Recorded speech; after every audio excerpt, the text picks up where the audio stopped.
नमस्कार. आपल्या सगळ्यांना कधी ना कधी हा प्रश्न नक्कीच पडतो की या जगात इतकं दुःख, इतक्या वेदना का आहेत?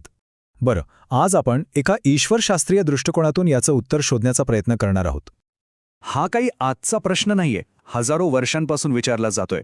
पण याचं मूळ नेमकं कुठे आहे? तर या स्रोतामध्ये जे एक विशिष्ट उत्तर दिलंय ना, आज आपण तेच समजून घेणार आहोत. बरं, या प्रश्नाच्या अगदी मुळापर्यंत जायचं असेल तर आपल्याला एकदम सुरुवातीला जावं लागेल. म्हणजे निर्मितीचा उद्देश काय होता? या दृष्टिकोनानुसार या निर्मितीमागे एक खूप खास हेतू होता. या विचारानुसार असं सांगितलं जातं की ही निर्मिती काही अचानक किंवा अपघाताने झालेली नाही.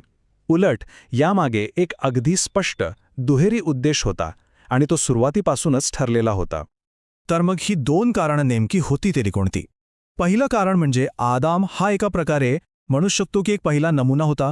तो देवाच्या पुत्रासाठी, म्हणजे जो शेवटचा आदाम येणार होता, त्याच्यासाठी एक भौतिक शरीर म्हणून तयार करण्यात आला होता.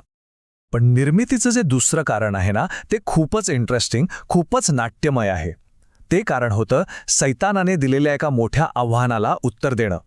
आणि खरं तर इथूनच खऱ्या संघर्षाची ठिणगी पडली. सैतानाचा दावा तसा साधा होता, पण खूप शक्तिशाली.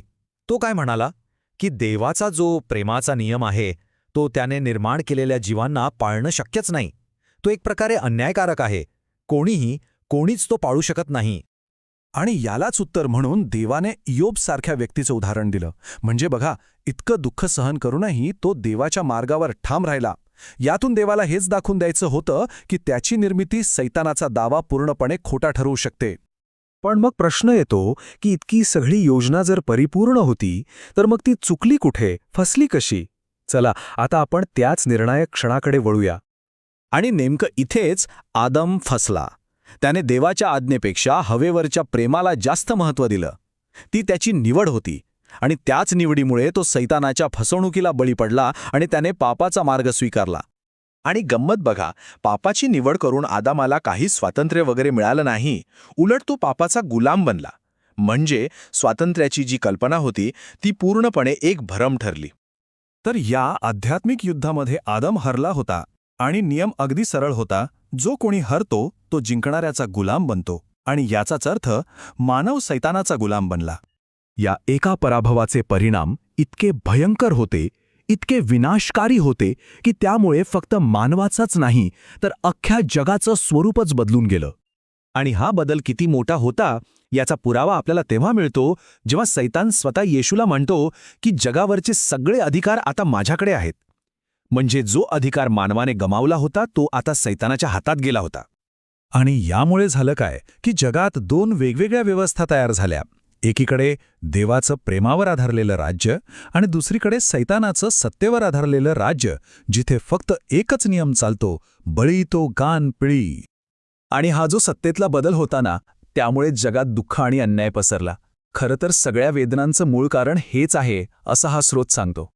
पण ही गोष्ट फक्त दुःखावरच थांबली नाही.